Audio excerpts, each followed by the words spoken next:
نحمده ونصلي ونسلم على رسوله الكريم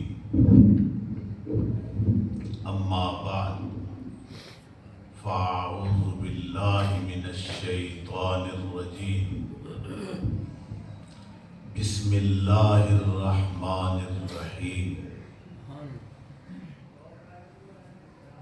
محمد رسول الله والذين معه صدق الله مولانا العظيم ہدیہ درود و سلام بحضور سرور خیر الانام الصلاة والسلام علیک وعلی آلک واصحابک یا خاتم النبیین۔ سبحان اللہ۔ میرے قابل قدر عزیزان علماء کرام، نعت خوانان اعظام، جملہ حاضرین سامعین، پیر بھائیوں اور میرے بیلیوں اور عزیز طلباء،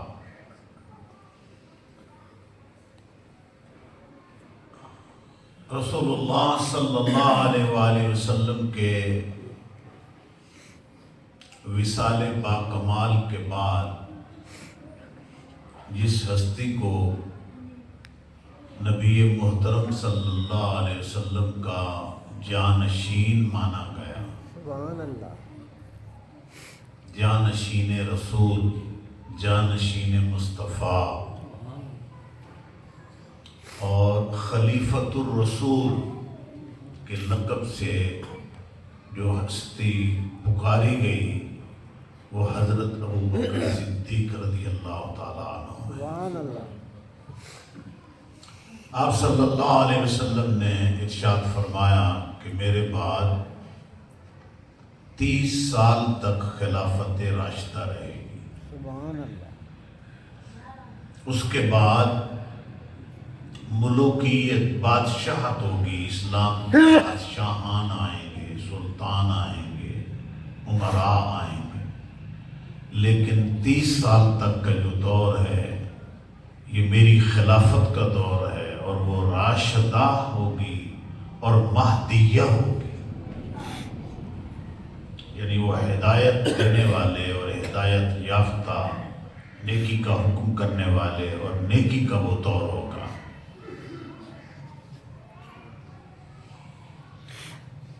لیکن ہم نے جب مطالعہ کیا ہے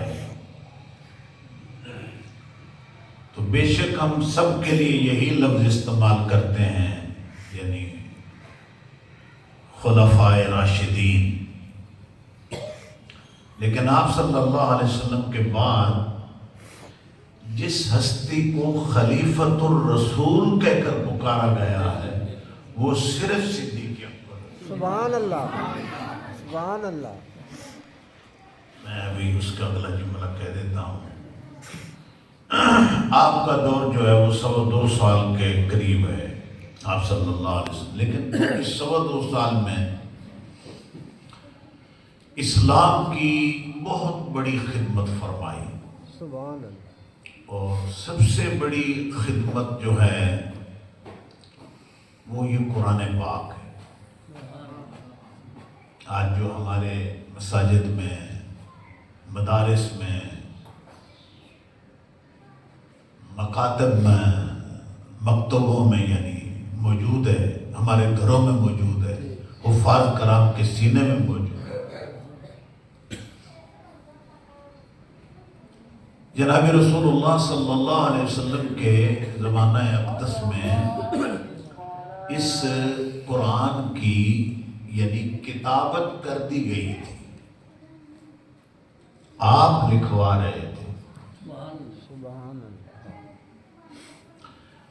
علماء لکھتے ہیں کہ آسمان کی جتنی کتابیں آئی ہیں وہ لکھی ہوئی آئی ہیں، لیکن ایک یہ کتاب ہے جو لکھی ہوئی نہیں آئی بلکہ میرے مصطفیٰ نے لکھوائی۔ سبحان اللہ، کیا بات ہے۔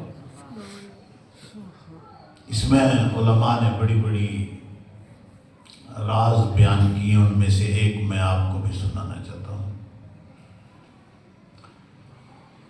کہ کامل کتاب، اکمل کتاب، مکمل کتاب، شریعت کی کتاب، مسائل کی کتاب، احکام کی کتاب، دین کی کتاب، اگلے انبیاء کے واقعات کی باتوں کی کتاب، آنے والے قیامت تک کے حالات اور کیفیات کی کتاب قرآن پاک ہے۔ تو لوگ قرآن پاک سے فیض پا رہے ہیں، تعلیم حاصل کر رہے ہیں، عالم بن رہے ہیں، علماء علامہ بن رہے ہیں، مفسر بن رہے ہیں، مفتی بن رہے ہیں، مقرر بن رہے ہیں، خطیب بن رہے ہیں، بنتے جائیں گے۔ اس میں نبی محترم صلی اللہ علیہ وسلم کی ذات سے لکھوانا، اس سے مراد یہ ہے کہ اگر محض کتاب ہوتی تو آج لوگ صرف یہ کہتے کہ بس کتاب کافی ہے۔ سبحان اللہ، کیا بات، یہ آسمان سے لکھی ہوئی آئی ہے، ہمارے لیے یہ کتاب کافی ہے۔ اللہ پاک نے چونکہ یہ آخری دین تھا، آخری نبی تھے، آخری نظام تھا، تو کہیں یہ لوگ پیغمبر کی نسبت سے ٹوٹ نہ جائیں۔ سبحان اللہ، کیا بات، لمبا دور ہے، ہمیشہ کے لیے دور ہے، کہیں بے تعلق نہ ہو جائے، پیغمبر کی نسبت سے کہیں بے تعلق نہ ہو جائے۔ اس لیے اللہ نے یہ لکھی ہوئی کتاب، ہر کتاب اس طرح یہ لکھی ہوئی اس طرح، سبحان اور اللہ، حکم ہوتا تھا خذھا، اسے پکڑ لو۔ لیکن ایک کتاب ہے جو لکھی ہوئی نہیں آئی، وہ حضور کے دل پر اتاری گئی سبحان اللہ، اور آپ لکھوا رہے ہیں۔ کیا بات، مراد کیا ہے؟ اگر کتاب سچی ہے تو پہلے قانون میں ماننا پڑے گا جو لکھوا رہا ہے وہ سچا ہے۔ سبحان اللہ، ہم اگر کہیں کتاب سچی ہے تو بھائی مانو مصطفیٰ سچا ہے۔ سبحان اللہ، کیا بات، اگر ہم کہیں کتاب لا ریب ہے، اس میں کوئی شک نہیں، تو یہ کتاب تو رسول اللہ صلی اللہ علیہ وسلم لکھوا رہے ہیں، تو قاعدہ کیا سمجھائے گا، عقیدہ کیا سمجھائے گا؟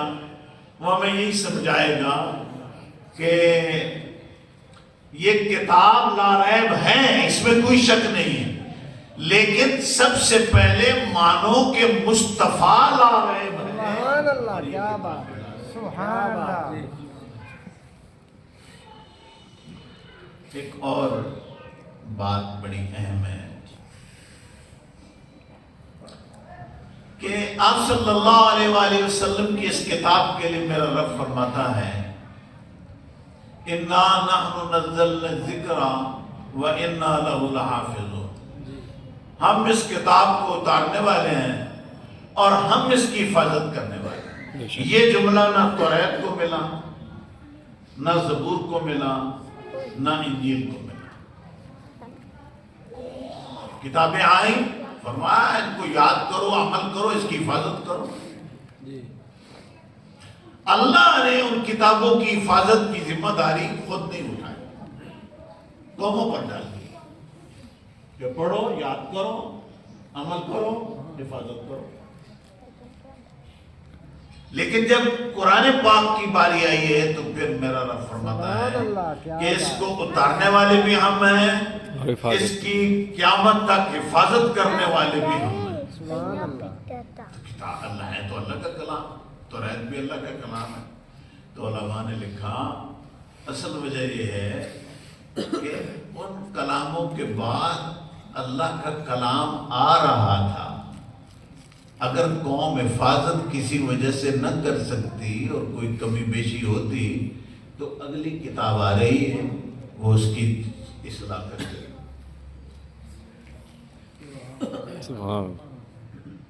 آگے ایک اور جو کتاب آ رہی ہے تو وہ جو جتنے مسائل میں غلطی ہو جائے گی وہ آ کر تصدیق کرے گی، صحیح کاموں کی تصدیق کر دے گی، اور جو غلطیاں ہوں گی ان کو یعنی ان کی اصلاح ہو جائے، ٹھیک کاموں کی تصدیق کر دیں۔ یعنی ایک کتاب آنے والی ہے، پھر ایک پیغمبر آنے والا ہے، معلم آنے والا ہے، وہ سارے نظام کو درست کرنے کا۔ حضور کی اس میں ختم نبوت کی بھی دلیل ہے، اس کتاب کی بھی آخر کتاب ہونے کی دلیل ہے کہ جب قرآن پاک کا معاملہ آتا ہے تو پھر اللہ تعالیٰ یہ نہیں فرماتا کہ تم اس کی حفاظت کو، فرمایا ہم حفاظت کریں گے، کیونکہ آخری نبی ہے، آخری دین ہے، آخری کتاب ہے، اب یہ تمہاری ذمہ داری نہیں ہے، آخری نبی کی بھی حفاظت کی ذمہ داری اللہ فرماتا ہے میں اپنے پر رکھ رہا ہوں۔ سبحان اللہ۔ کتاب کی بھی حفاظت اللہ نے لی۔ غالباً یہی وجہ ہے، اتنی بڑی کتاب ہے اور 5 سال کے بچے، 6 سال کے بچے، بعض ممالک میں، یہاں بھی ماشاءاللہ 10-12 سال کے بچے، میرے ملک کے اندر بھی 10-12 سال کے بچے سینے میں وہ ایک لفظ جمع کر کے بیٹھے ہیں۔ تو میں جس نتیجے پر پہنچا ہوں وہ یہ ہے کہ اس میں ہمارا کوئی کمال نہیں ہے، یہ تو اللہ کا احسان ہے جس نے اپنے قرآن کے لیے اس کو اپنا ایک سپاہی منتخب، محافظ منتخب کر لیا۔ اب سیدنا صدیق اکبر کی اس کے اندر جو کارکردگی ہے وہ عرض کر کے نماز پڑھتے ہیں۔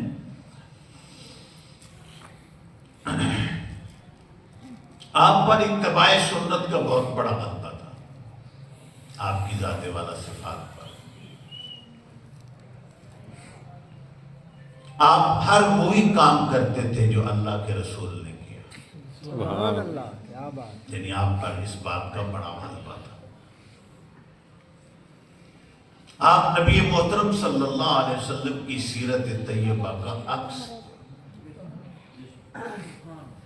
حضور کے اخلاق، اوصاف، اس کا عکس، اور اگر اجتماعی نظارہ کرنا ہوتا تو وہ لوگ صدیق اکبر کی زندگی میں نظارہ کرتے۔ سبحان اللہ، کیا بات۔ اتنے بڑے آپ نبی محترم صلی اللہ علیہ وسلم کی محبت میں گم تھے۔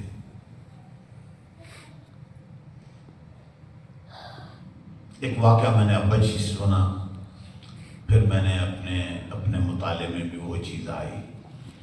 اس اتباع کا اتنا بڑا غلبہ تھا کہ آپ صلی اللہ علیہ وآلہ وسلم ایک مرتبہ تشریف لائے آپ کے گھر میں، تو آپ کے گھر میں، آپ کے صحن میں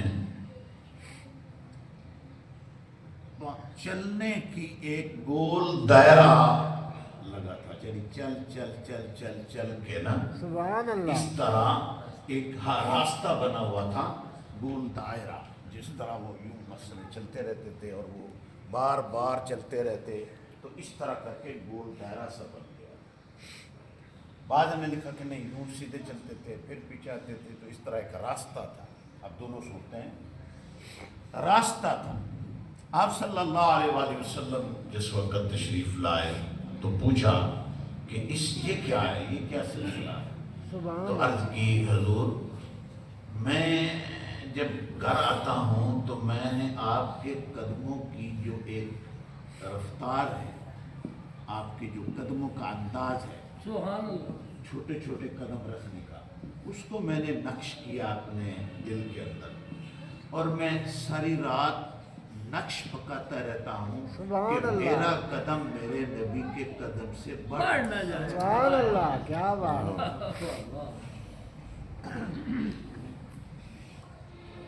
جو لفظ میں نے وہ کہا ہے، اس کو یہ نے دلیل پہنچائی ہے، اتباع سنت کا غلبہ، یعنی آپ کی طبیعت پر، مزاج پر یہ بہت بڑی بات ہے۔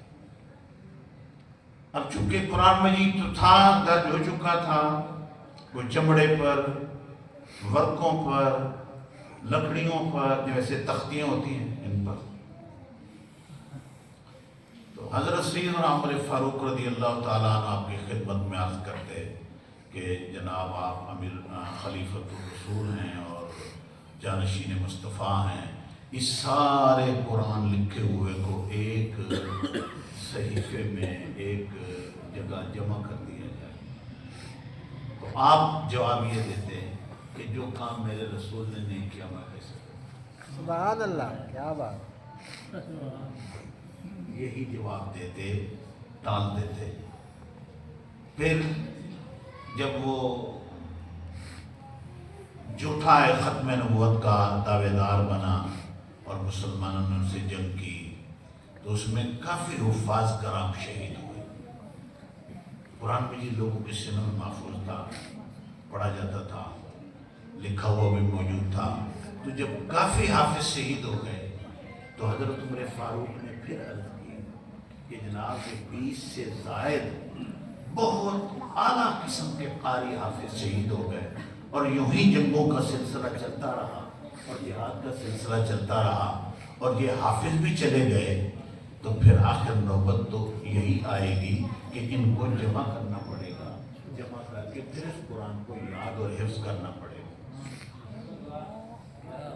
تو آپ فرماتے ہیں پھر ایک رات میرا انشراح صدر ہوا تو مجھے یعنی پیغام گویا دیا گیا کہ جو فاروق کہہ رہا ہے ٹھیک کہہ رہا ہے، آپ کو قرآن پاک جمع کریں۔ سبحان اللہ، کیا بات۔ تو پھر جناب سیدنا صدیق اکبر نے حفاظ کی، صحابہ کرام کی ڈپٹی لگا کر جو مختلف چیزوں پر لکھا ہوا تھا اس کو ایک جگہ جمع کر دیا۔ وہ جو جمع کر دیا قرآن پاک وہی آج ہمارے پاس، ہم سب کے پاس موجود ہے۔ یہی احسان قیامت تک کوئی صدیق اکبر کا پورا نہیں کر۔ سبحان اللہ۔ تو میرے عزیزان نے آج اتنے اچھے واعظ فرمائے کہ میں سمجھ رہا تھا کہ اب میرے تو واعظ کرنے کی ضرورت ہی کوئی نہیں رہ گئی۔ میں نے کیوں کر دیا؟ میں نے نہیں کرنا تھا، بالکل میں ارادہ بنا کے بیٹھا، لیکن اتفاق ایسا ہوا کہ ہمارے حافظ صاحب نے یا ہمارے حافظ صاحب کے طلباء نے یا مولانا صاحب نے مسجد میں اسپیکر میں اعلان کیا تھا میرے نام کے ساتھ بھی کہ تصدق حسین بھی خطاب کریں گے یا تقریر کریں گے۔ تو میرے دل میں اگر میں نہیں کرتا تو ان کا جو قول ہے اور جو وہ اعلان ہے وہ غلط ثابت ہو جائے گا۔ تو میری وجہ سے، میں تو ان کی وجہ سے نہیں کرنا چاہتا کہ اتنا خوبصورت انہوں نے بیان کیا کہ اب میرے جیسے آدمی کی تو ضرورت ہی نہیں رہی تھی۔ تو میں نے یہ چند باتیں اس لیے آپ کو سنا دی ہیں کہ یعنی ان لوگوں کے قول پورا رہ جائے اور میرا بھی صدیق اکبر کے غلاموں میں میرا نام۔ سبحان اللہ، کیا بات ہے۔ وما علیہ الا البلاغ وآخر دعوانا الحمد للہ رب العالمین۔ اب ہم نماز پڑھتے ہیں، نماز کے بعد ختم شریف پڑھیں گے علامہ صاحب، اور اس کے بعد پھر دعا بھی فرمائیں گے اور پھر لنگر تقسیم ہوگا۔ اسی طرح